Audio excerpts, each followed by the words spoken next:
Good morning, children. How are you all? I hope you're all staying safe, right? In the last class, we had gone through a poem that is Bed in Summer. So, I hope you have all gone through the poem. It was interesting, right? So, today, let's move to a new poem that is your lesson number 12, page number 73. We have lesson 11 in between. You need not worry, we'll cover it up later. So now let's move on to poem 12, There Isn't Time, page number 73. So are you all ready?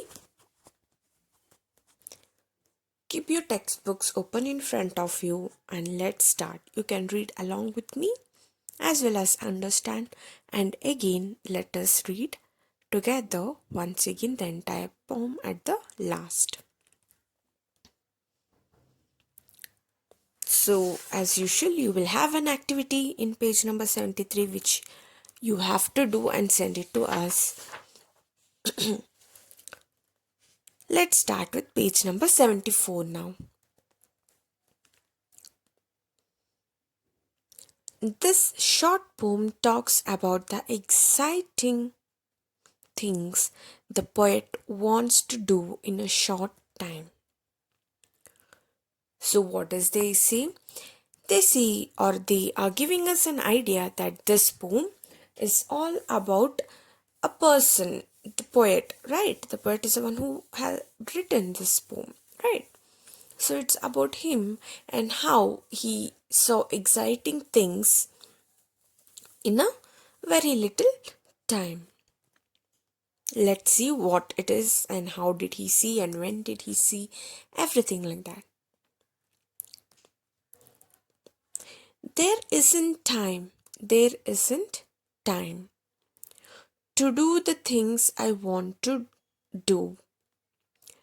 With all the mountain tops to climb and all the woods to wander through, and all the seas to sail upon, and everywhere there is to go, and all the people, everyone who lives upon the earth to know.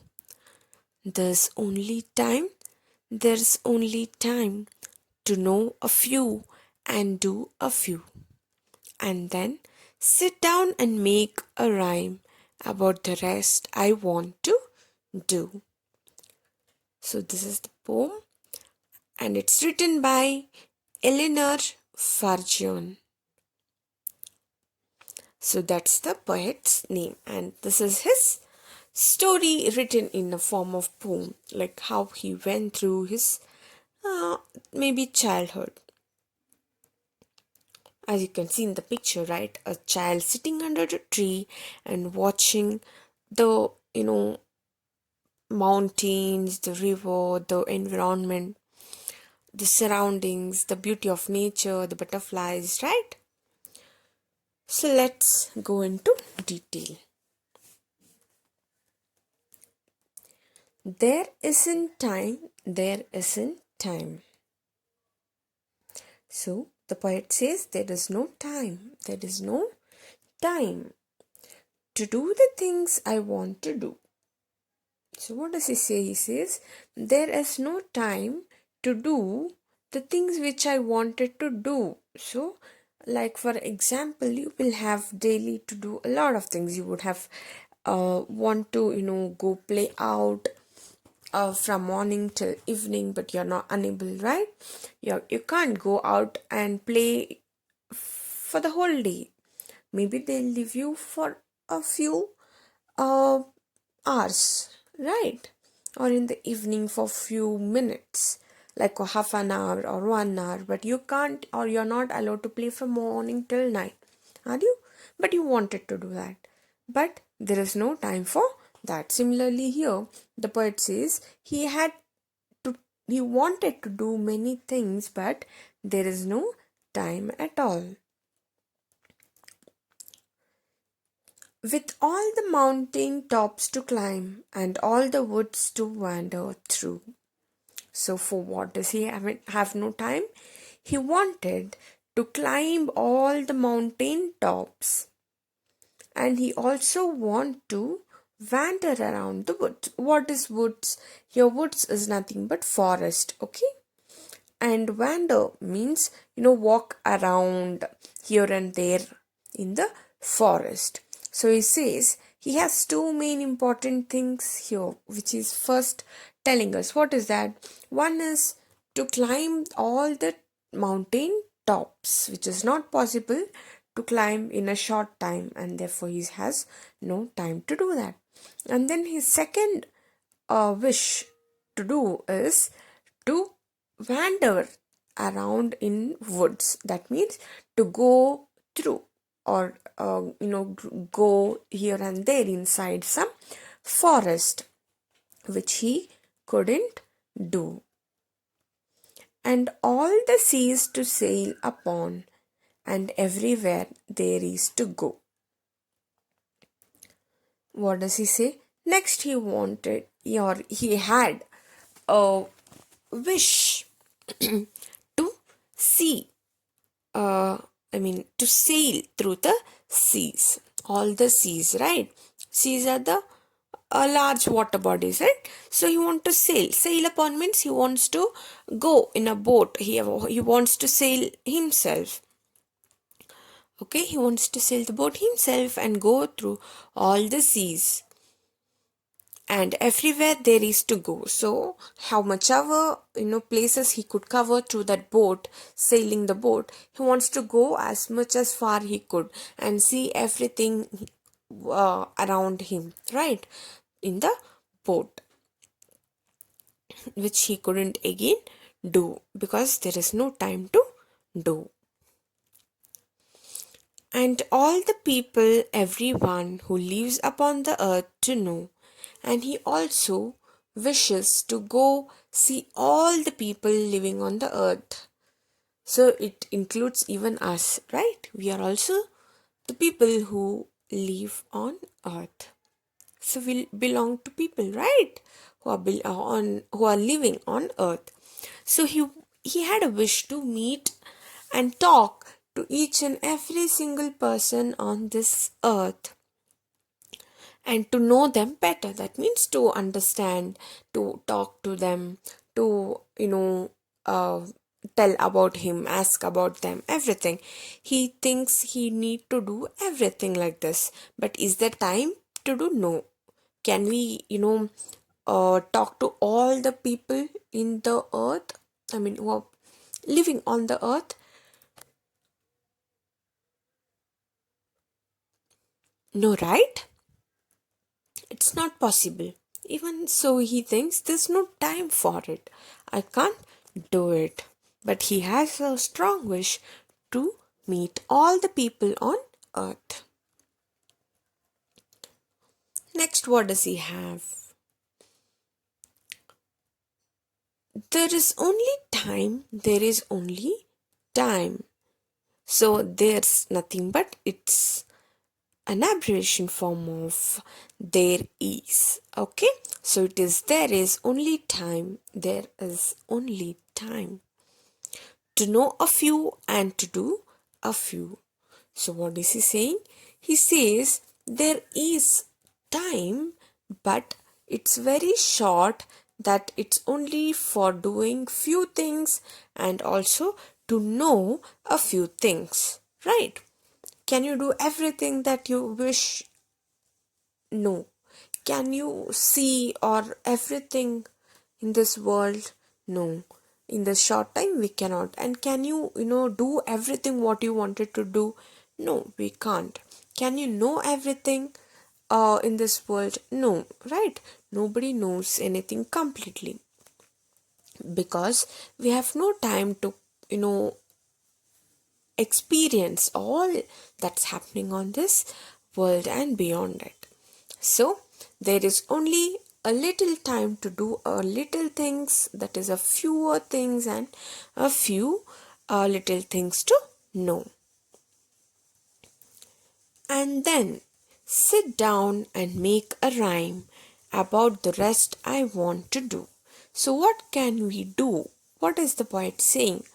The poet says, since there's no time to do everything, there's no time to know everything, there's no time to go, everywhere and see everyone, meet everyone, and do all my wishes, what should we do?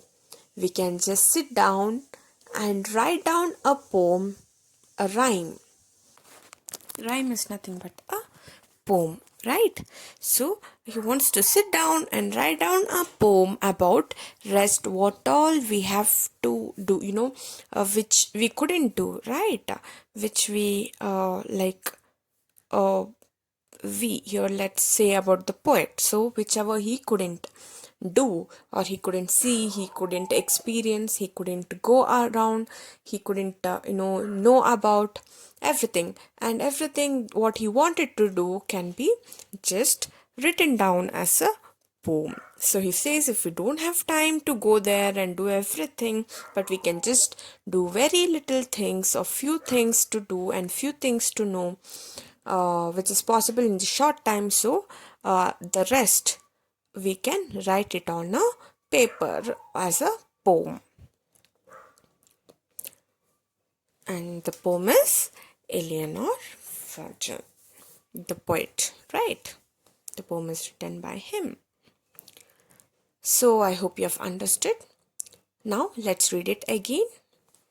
Are you all ready? There isn't time to do the things I want to do, with all the mountain tops to climb and all the woods to wander through, and all the seas to sail upon, and everywhere there is to go, and all the people, everyone who lives upon the earth to know. There's only time to know a few and to do a few, and then sit down and make a rhyme about the rest I want to do. So it's a small, cute poem, right? So what thing or what moral can we take from this poem? So what we can take from this poem is that we really have a little time, so it's not possible for us to complete all our wishes, right? Is it possible? No, we can't fulfill all our wishes, but there is time for doing the most important ones that we need, right? To do the important ones. For example, if you have, say, any of you have a dream to become some doctor, engineer, an artist, a dancer, a lawyer, a police, or a swimmer, a singer, right? Or a sportsman. Can you do everything? No, right? We'll finally achieve one of the most important or interested one, right? Similarly, you like a lot of foods. You like chapati, you like dosa, you like idlis, you like noodles, you like all the stuffs. Will you eat everything in a day? No, right? We can't have everything together, but we choose the most important one. So the rest we can just put in our mind and jot it down on a paper of or a piece of paper and keep it as our a dream or a poem. Let's put it into a poem is what a poet is telling us. So we'll take this moral from this poem, right? Okay. So let's wind up the class. I hope you have understood this beautiful poem. There Isn't Time, written by Eleanor Ferguson. Okay, children, go through the poem. There are not much of hard words or difficult words. It's all known words, but still go through the poem once or twice. So let's meet in the next class. Till then, take care and bye.